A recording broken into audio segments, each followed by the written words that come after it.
সকলকে অনেক শুভেচ্ছা জানিয়ে শুরু করছি। আজকে আমি দেখাতে চলেছি ছট পূজার স্পেশাল ঠিকুয়ার একটি রেসিপি। প্রথমে আমি যেটা করেছি সেটা হচ্ছে যে কাপটিতে নিয়েছি মেজারমেন্টের জন্য সেই একটি কাপেই 3 কাপ মতো ময়দা নিয়েছি। সেই ময়দাটি 4 কাপ নিলেও ক্ষতি নেই, কারণ এতে খুব একটা হেরফের হবে না। সেই কাপেরই 1 কাপ সুজি নেবেন, তার সেই মাপেই আবার 2 কাপ চিনি নেবেন। ঘি নিতে হবে পরিমাণ মতো, মৌরি, কিছুটা কিশমিশ এবং কাজু বাদাম ক্রাশ করে নেবেন, না হলে ফেটে বেরিয়ে যাবে ভাজার সময়। আপনারা এই সমস্ত ইনগ্রেডিয়েন্টগুলো আরেকবার দেখে নিন। ময়দা, সুজি, চিনি, ঘি, মৌরি, কিশমিশ এবং কাজু বাদাম। এর সঙ্গে আরও একটা জিনিস মেশাতে হবে, সেটা হচ্ছে আমি প্রথম থেকেই খানিকটা নারকোল কুড়িয়ে রেখেছি। এই নারকোল কোড়া খানিকটা দিতে হবে, কারণ তাহলে ঠিকুয়ার স্বাদটি আরও ভালো হবে।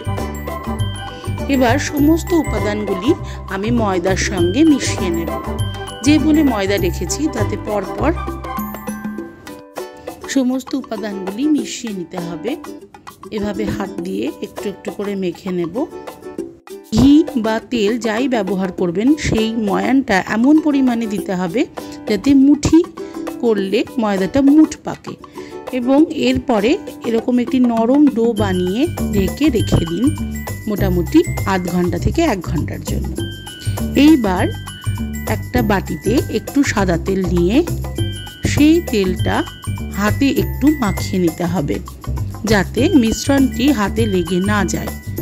এবার যে মিশ্রণ করে রেখেছি সেটি থেকে ছোট ছোট লেচি আকারে কেটে নেব এবং বলের মতো আকারে বানিয়ে সেটিকে একটু চ্যাপ্টা করে ঠিকুয়ার শেপ দেব।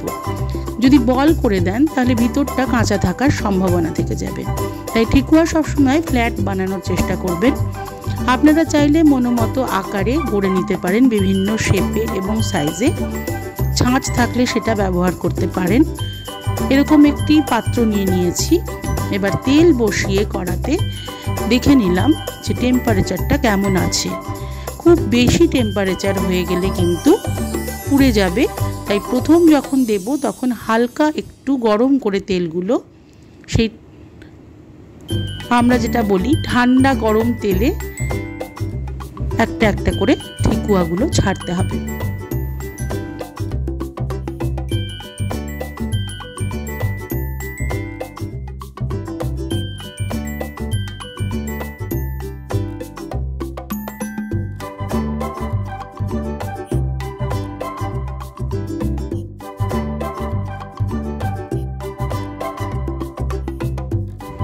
উল্টে পাল্টে ঠিকুয়াগুলি ভাজা হতে থাকলে দেখবেন হালকা লালচে ছোপ পড়বে।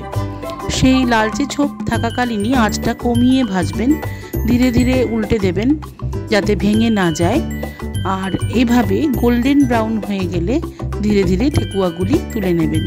একটু আগে তুলবেন, না হলে নিয়ম হচ্ছে যে কোনো ডিপ ফ্রাইড জিনিস যখন আপনি রেখে দেবেন তখন রঙটি আর এক শেড ডার্ক হয়ে যাবে, ডার্ক ব্রাউন হয়ে যাবে। তাই যতটা চাইছেন তার একটু আগে নামাতে হবে। এই যে 1-4 ভাজা হয়ে গিয়েছে। আবার আরেকটি ব্যাচ আমি তেলে ছেড়ে দিয়েছি, এটি দ্বিতীয় ব্যাচটিও ভাজা হচ্ছে। এইভাবে ধীরে ধীরে হালকা আঁচে একটু সময় দিয়ে যাতে ভিতরটা পর্যন্ত ভাজা হয়, এইভাবে ঠিকুয়াগুলিকে মুচমুচে করে ভেজে নিতে হবে। সমস্ত ঠিকুয়াই প্রায় ভাজা হয়ে গেছে, আমার ভাজা শেষের দিকে। এবার ধীরে ধীরে ঝান্নার সাহায্যে তেল ঝরিয়ে ঠিকুয়াগুলিকে প্লেটে তুলে নিচ্ছি।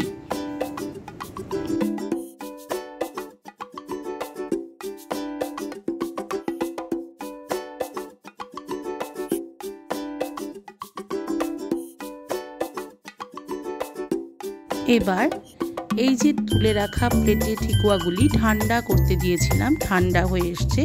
এবার ভেঙে দেখাচ্ছি কেমন হয়েছে। এই দেখুন একদম মচমচে হয়েছে, কোনো কাঁচা ভাব নেই।